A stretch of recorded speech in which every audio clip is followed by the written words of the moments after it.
जय जगन्नाथ सांग मैंने केमती समस्ते आशा कर समस्ते भल थे। तो मुझे खाया बस सका पूरी आ छोला डाली जेहेतु झीर टिफिन मुझे करी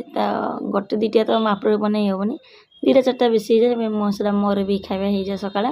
तापर मुझे बसी माछ काटापी माछा पावदा माछ ये माछ नाम तो मुझे जानी आर भिडियो मुझे छाड़ी माछ तो अजन भाई मत कहते पावदा माछ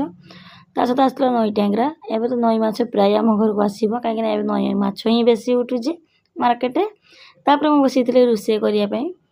तो आपन आड़े आज वर्षा हो ना कमेंट करेंगे आम एपटे तो आज वर्षा नहीं फाँका तो सका मेघ मेघ होता किंतु अब सारा दिन फाँका वर्षा ही ना आप आड़े कमेंट करेंगे। तापर आम समस्त खाଇବା बसी जेहतु लेट हो जाता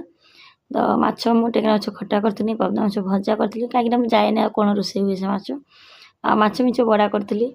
तो आपने जानते दीदी पावदा माछटा कौन रोषे हुए मतलब कमेंट करेंगे मुझे निश्चय शेयर करी रही जय जगन्नाथ।